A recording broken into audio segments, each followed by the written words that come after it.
20 June তাৰিখে কলাগুৰু বিষ্ণুপ্ৰসাদ ৰাভা দিৱস যেহেতু আহি আছে গতিকে আপোনালোকৰ বহুতৰ অনুৰোধ মৰ্মে আজি তেখেতৰ এটি গীতৰ টিউটোৰিয়েল লৈ আহিছো আশা কৰিছো আপোনালোকে ভিডিওটো আৰম্ভণিৰ পৰা শেষলৈকে চাব বহুতকেইটা গীত আপোনালোকে অনুৰোধ কৰিছিলে তাৰে মাজত এটা গীত হৈছে বিষ্ণুপ্ৰসাদ ৰাভাদেৱৰ এটি অতি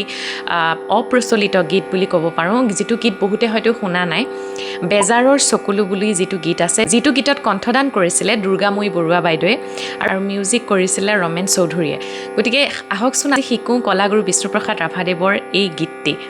নমস্কাৰ মই কংকনাই অন্য এটা নতুন বিষয়ৰ সৈতে আপোনালোক সকলোকে পুনৰবাৰ স্বাগতম জনাইছো মোৰ চেনেল কেকে মিউজিকেল সহায়লৈ আশা কৰিছো আগৰ ভিডিঅ'বিলাক চাই এক্সাৰসাইজসমূহ আপোনালোকে নিশ্চয় কৰি আছে আৰু যিখিনি মই গানৰ টিউটোৰিয়েল ইতিমধ্যে দি থৈছো সেইখিনি ফলো কৰিছে মই বহুত কমেন্ট পঢ়িবলৈ পাইছো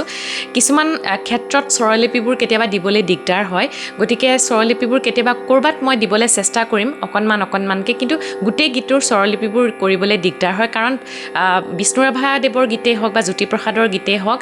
প্ৰত্যেকৰে গায়কী বেলেগ বেলেগ প্ৰত্যেকটো গীতৰ সুৰবোৰ কৰবাত নহয় কৰবাত ঠাই ভেদে অকনমান হলেও পাৰ্থক্য দেখা যায় গতিকে স্বৰলিপি মই দিয়াতকে কোনোবা বিজ্ঞজনৰ যেতিয়া কিতাপত স্বৰলিপিখিনি থাকে সেইখিনি আপোনালোকে ফলো কৰিব গতিকে মই সিম্পল ভাষাত আপোনালোকক শিকাবলৈ চেষ্টা কৰিছো আৰু এইখিনিতে কৈ থৈছো যিসকলে চেনেলটোলৈ নতুনকৈ আহিছে প্লিজ চেনেলটো সাবস্ক্ৰাইব কৰি কাষত থকা বেল বাটনটো হিট কৰি থৈ দিব যাতে মই ভিডিঅ' দিলে নটিফিকেশ্যনটো সোনকালে পায় তেতিয়াহ'লে বলক পলম নকৰি আৰম্ভ কৰোঁ আজি এই বিশেষ গীতটি আৰু এইখিনিতে এটা কথা কৈ থ'ব বিচাৰিছো এই গীতটোত স্বৰসমূহৰ যিটো চলন হৈছে সেই চলনটো অকনমান মিশ্ৰ কলাৱতী বুলি আমি ক'ব পাৰোঁ যিহেতু এই গীতটোত ৰে মা এই দুটা স্বৰ খুব কম প্ৰয়োগ হৈছে কৰিছে যদিও কৰবাত প্ৰয়োগ কৰিছে সম্পূৰ্ণ কলাৱতী নহয় কিন্তু অকনমান কলাৱতীৰ প্ৰভাৱ আছে আপোনালোকে গীতটো শুনিলে গম পাব কলাৱতীৰ আগত সাধাৰণতে কি হয় ৰে আৰু মাটো বৰ্জিত থাকে কিন্তু এই গীতটোত ৰে আৰু মা প্ৰয়োগ হৈছে প্ৰথম লাইনটো ষ্টাৰ্ট হৈছে কেনেকে বেজাৰৰ সকulu বেজাৰৰ ডাইৰেক্ট জাম্প কৰিছে অৰ্থাৎ সা সা নি ধা পা গা বেজাৰৰ সকulu গম পালে হালি জালি ভাহি হালি জালিটোত কি নোট লাগিছে সা গা পা ধা হালি জালি ভাহি ভাহিটোত কি হৈছে কলাৱতীৰ পৰা অকনমান বেলেগ হৈ গৈছে মাধানি ধা ভাহি গম পাইছে হালি জালি ভাহি হিয়ানাও খনি উটি যায় হিয়ানাও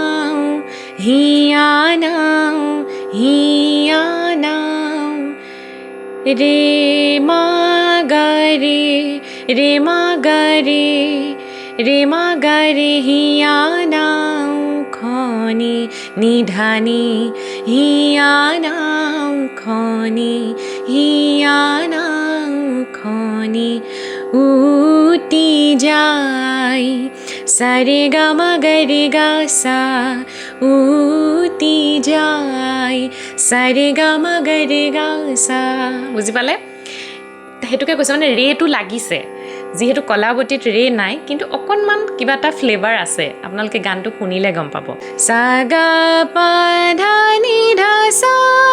সা নি ধা পা গা সা কলাৱতীত কেনেকৈ যায় কিন্তু ইয়াত ৰেটো প্ৰয়োগ হৈছে বুজি পালে আকৌ এবাৰ মই সম্পূৰ্ণ ষ্টাইলটো গাই দিছোঁ নোটখিনি আপোনালোকে লিখি ল'ব প্ৰথমতে লিখি ল'ব তাৰপিছত উঠাবলৈ চেষ্টা কৰিব আকৌ গাইছোঁ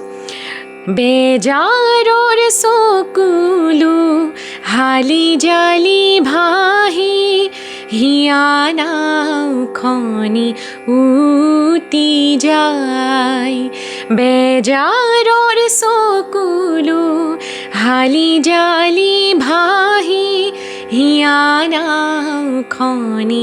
উটি যায় বিষাদৰ ডাৱৰে সাৰে গৰে সানি ধা বিষাদৰ ডাৱৰে আকাশখন ছাতিলে ধানি সা গম পালে একদম চিম্পুলকৈ কৈছোঁ আপোনালোকে সুৰটোত মন দিব কেনেকৈ গাইছোঁ মহাধুমুহাই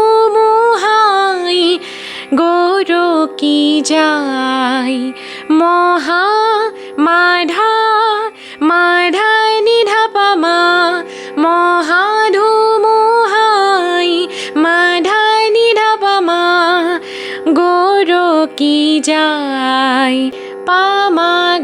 গা গৰকি যায় বেজাৰৰ চকুলো হালি জালি ভাহি হিয়া নাওখনি উটি যায় বুজি পালে এইটো হৈছে স্থায়ীটো আজি ফাৰ্ষ্ট পাৰ্টটো দিছোঁ গতিকে স্থায়ীটো আপোনালোকে প্ৰথমতে উঠাই লওক তাৰপিছত আমি অন্তৰালে যাবলৈ চেষ্টা কৰিম